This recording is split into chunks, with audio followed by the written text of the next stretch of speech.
গিয়ারের ইতিহাস অতি প্রাচীন। আর্কিমিডিসের লেখাতেও গিয়ারের উল্লেখ পাওয়া যায়। এক অক্ষ থেকে অন্য অক্ষে ঘূর্ণনগতি প্রেরণের বহুল ব্যবহৃত ট্রান্সমিশন মেকানিজম হল গিয়ার। গিয়ার প্রধানত ব্যবহৃত হয় বিভিন্ন টর্ক ও স্পিড রেশিও পাওয়ার জন্য এবং ড্রাইভিং শ্যাফট ও ড্রিভেন শ্যাফটের অভিমুখ পরিবর্তন করবার জন্য। আরও অনেক রকম পাওয়ার ট্রান্সমিশন ডিভাইসেস আছে, যেমন belt drive, chain drive, rope drive ইত্যাদি।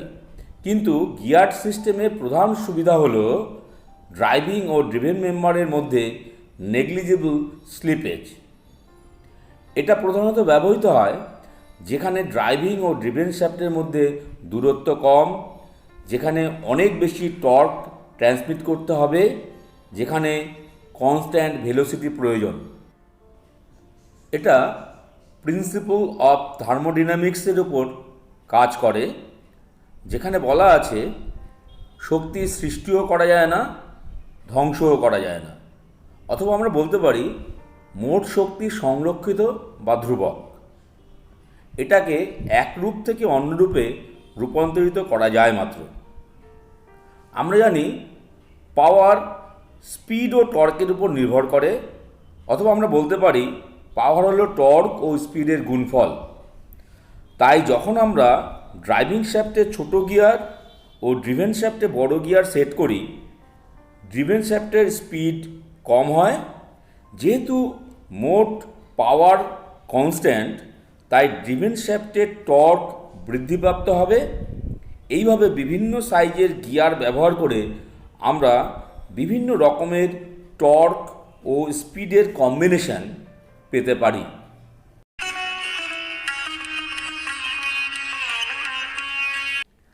সুতরাং আমরা বলতে পারি গিয়ার হচ্ছে একটা ট্রান্সমিশন মেশিন, যেখানে একটা শ্যাফট থেকে অন্য শ্যাফটে পাওয়ার ট্রান্সমিট হয়। এবং গিয়ার হচ্ছে একটা টুথ হুইল, যেখানে সিলিন্ড্রিক্যাল অথবা কনিক্যাল সারফেসে সম দূরত্বে দাঁত কাটা থাকে। অর্থাৎ এইভাবে আমরা গিয়ারকে ডিফাইন করতে পারি। Gear is a kind of machine element in which teeth are cut on the cylindrical or conical surfaces with equal spacing.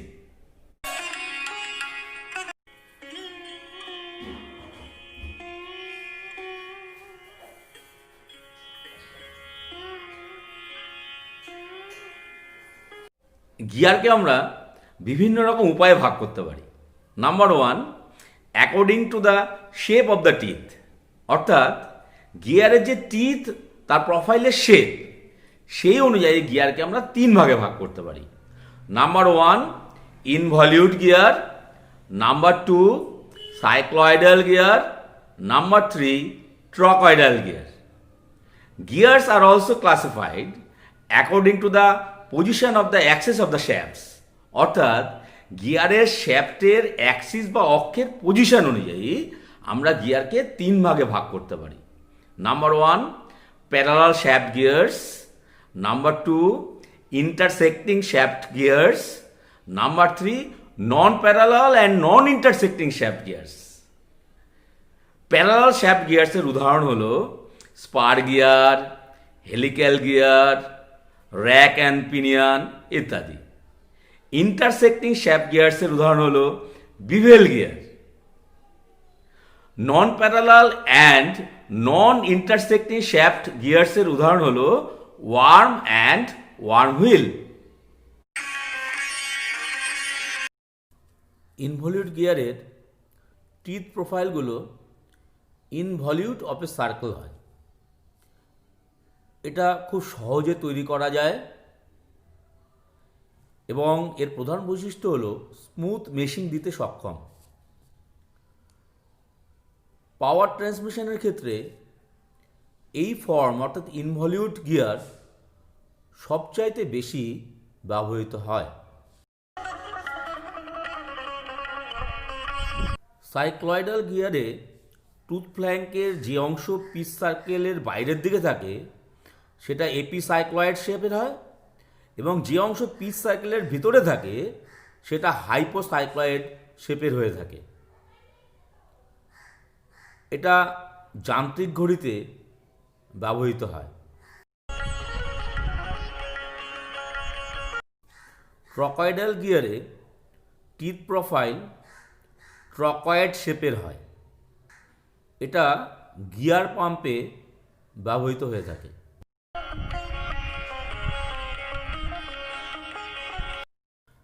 যে গিয়ারগুলো প্যারালাল শ্যাফটের মধ্যে পাওয়ার ট্রান্সমিট করে এবং যাদের টিথগুলো অ্যাক্সিসের সাথে প্যারালাল, তাদেরকে আমরা বলি স্পার গিয়ার। স্পার গিয়ারের সুবিধা: পাওয়ার ট্রান্সমিশনের ক্ষেত্রে এই ধরনের গিয়ারের এফিসিয়েন্সি অনেক বেশি, খুব অল্প জায়গার মধ্যে এবং সহজে ইনস্টল করা যায়, কনস্ট্যান্ট ভেলোসিটি রেশিও প্রদান করে এবং অনেক বেশি পরিমাণে পাওয়ার ট্রান্সমিট করার কাজে আমরা স্পার গিয়ারকে ব্যবহার করতে পারি। স্পার গিয়ারের অসুবিধা: হাই স্পিডে চলাকালীন স্পার গিয়ার প্রচণ্ড আওয়াজ উৎপন্ন করে।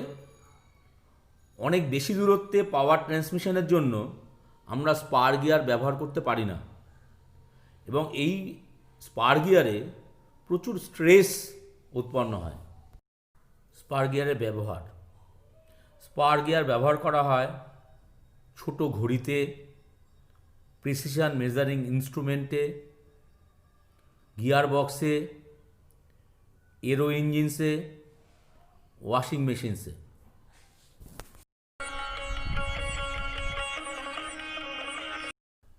যে গিয়ার দুটো প্যারালাল শ্যাফটের মধ্যে পাওয়ার ট্রান্সমিট করে এবং যার টিথগুলো অ্যাক্সিসের সাথে প্যারালাল না থেকে ইনক্লাইন্ড থাকে, তাকে বলা হয় হেলিক্যাল গিয়ার্স।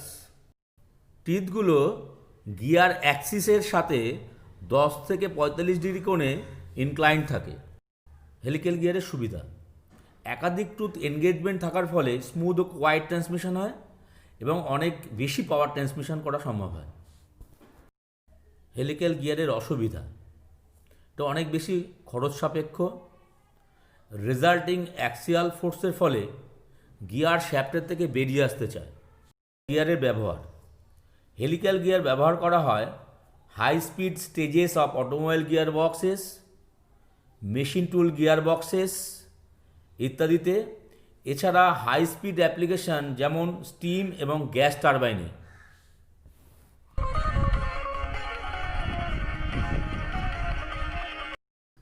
হেলিক্যাল গিয়ারের অ্যাক্সিয়াল থ্রাস্টকে দূর করার জন্যে দুটো অপোজিট হ্যান্ড অফ হেলিক্সের হেলিক্যাল গিয়ার, অর্থাৎ একটা left hand helix helical gear এবং অপরটি right hand helix helical gear পাশাপাশি মাউন্ট করা হয়। এই ধরনের গিয়ারকে বলা হয় হেরিংবোন গিয়ার। হেরিংবোন গিয়ারের সুবিধা: কোয়াইট এবং পালস ফ্রি ফ্লো পাওয়া যায়, লোড ক্যারিং ক্ষমতা অনেক বৃদ্ধি পায়, স্ট্রেংথ বৃদ্ধি পায়, হাইড্রোলিক শক মিনিমাম হয়। হেরিংবোন গিয়ারের অসুবিধা: স্পেশাল শেপের জন্যে উৎপাদন খরচ অনেক বেশি হয়, গিয়ারবক্স অ্যাসেম্বলির সময় অ্যালাইনমেন্টের ক্ষেত্রে অতিরিক্ত নজরদারির প্রয়োজন হয়।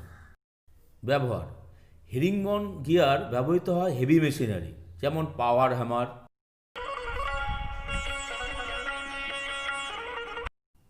যে গিয়ারের মাধ্যমে দুটো শ্যাফটে পাওয়ার ট্রান্সমিট হয় এবং অ্যাক্সিস দুটো পরস্পরকে ছেদ করে, তাদেরকে বলা হয় বিভেল গিয়ার্স। দুটো বিভেল গিয়ার যখন পরস্পর সমকোণে অর্থাৎ 90 ডিগ্রিতে পাওয়ার ট্রান্সমিট করে এবং তাদের সাইজ সমান হয়, তখন তাদেরকে বলা হয় মিটার গিয়ার্স। বিভেল গিয়ারের সুবিধা: বিভেল গিয়ারের মাধ্যমে অপারেটিং অ্যাঙ্গেল পরিবর্তন করা সম্ভব হয়েছে। প্রতিটি গিয়ারের টিথের সংখ্যা পরিবর্তন করে যান্ত্রিক সুবিধা পরিবর্তন করা সম্ভব। বিভেল গিয়ারের অসুবিধা: এটাকে খুব সূক্ষ্মভাবে মাউন্ট করতে হবে এবং এর শ্যাফট বিয়ারিং অনেক বেশি পরিমাণে ফোর্স সহ্য করার ক্ষমতা থাকতে হবে। বিভেল গিয়ারের ব্যবহার অপরিসীম, যেমন locomotives, marine application, automobiles, printing presses, cooling towers, power plants, railway track inspection machines.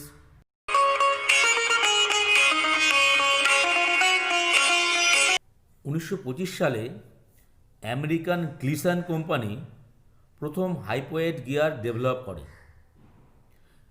এটা স্পাইরাল বিভেল গিয়ারের মতনই শঙ্কু আকৃতির একটা গিয়ার, কিন্তু এটা দুটো নন ইন্টারসেক্টিং শ্যাফটসের মধ্যে পাওয়ার ট্রান্সমিট করে। এর সুবিধা, সিঙ্গেল হেলিক্যাল টুথের তুলনায় অনেক বেশি টর্ক ট্রান্সমিট করতে পারে। গিয়ার টুথ কন্ট্যাক্ট এরিয়া বেশি হওয়ার ফলে গিয়ার মেশ ইমপ্রুভ হয়। গিয়ারের আওয়াজ অনেক কম হয়। হাইপোয়েট গিয়ারের অসুবিধা, এর ডিজাইন অনেক জটিল, ফাস্ট স্পিডের ক্ষেত্রে এটা সুইটেবল নয়। প্ল্যানেটারি গিয়ার বক্সের তুলনায় অনেক এফিসিয়েন্সি কম। ব্যবহার, অটোমেটিক ডিফারেন্সিয়াল গিয়ার বক্সে এটা ব্যবহার করা হয়ে থাকে।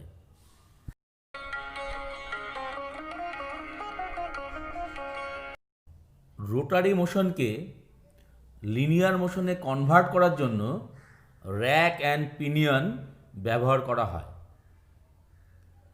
ফ্ল্যাট পার্ট, যার উপরে টিথ কাটা থাকে, তাকে বলা হয় র্যাক এবং গিয়ারকে বলা হয় পিনিয়ন। র্যাক অ্যান্ড পিনিয়নের ব্যবহার, সরল গঠন, সস্তা এবং সহজে এটাকে তৈরি করা যায়। অ্যাকুরেসি বেশি থাকার ফলে এটাকে খুব সহজে অপারেট করা যায়। র্যাক অ্যান্ড পিনিয়নের অসুবিধা, ইম্প্যাক্ট লোডের উপরে সেন্সিটিভিটি অনেক বেশি।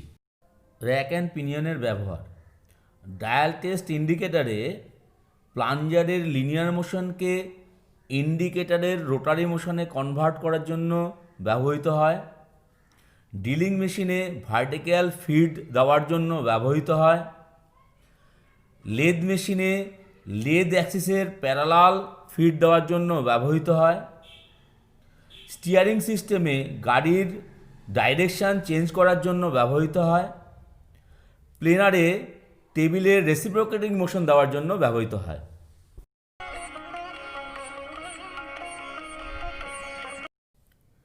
ওয়ার্ম ড্রাইভ হলো এমন একটা গিয়ার অ্যারেঞ্জমেন্ট যেখানে একটি ওয়ার্ম গিয়ারের সাথে মেশ করে।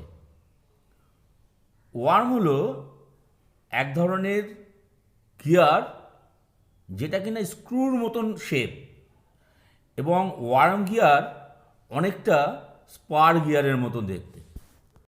একটি সিঙ্গল স্টার্ট ওয়ার্মকে এক পাক ঘোরালে ওয়ার্ম গিয়ারের একটা টুথ অগ্রসর হয়, তাই লার্জ স্পিড রিডাকশানের ক্ষেত্রে এটা ইউজ হয়, এবং পাওয়ার ট্রান্সমিট হয় নন প্যারালাল এবং নন ইন্টারসেক্টিং শ্যাফটের মধ্যে। ওয়ার্ম অ্যান্ড ওয়ার্ম হুইলের সুবিধা, হাই স্পিড রিডাকশান পাওয়া যায়, কনস্ট্রাকশানটা অনেক কম্প্যাক্ট হয়, অপারেশন স্মুথ এবং সাইলেন্ট হয়, self locking.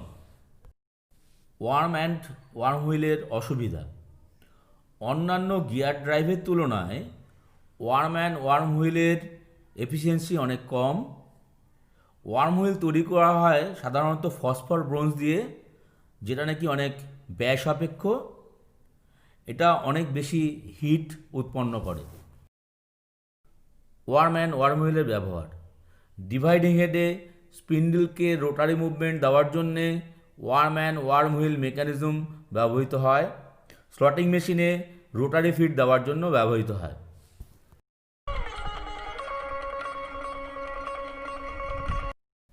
Internal gear annular gear নামেও পরিচিত। ইন্টারনাল গিয়ার বা অ্যানুলার গিয়ার হলো এমন একটি গিয়ার যেখানে একটা সিলিন্ডারের ইন্টারনাল সারফেসে টিথ কাটা থাকে এবং যা স্পার গিয়ারের সাথে মেশ করে। ইন্টারনাল গিয়ারের সুবিধা, এটা স্লাইডিং অ্যাকশনকে কমায়। ইন্টারনাল গিয়ারের অসুবিধা, ফ্রিকশনাল লস বেশি হওয়ার ফলে এফিসিয়েন্সি কম, অনেকগুলো পার্ট জড়িত থাকার ফলে হুইলকে রিমুভ করা খুব কঠিন। ইন্টারনাল গিয়ারের ব্যবহার। ইন্টারনাল গিয়ার মূলত প্ল্যানেটারি গিয়ার ড্রাইভে ব্যবহৃত হয়ে থাকে।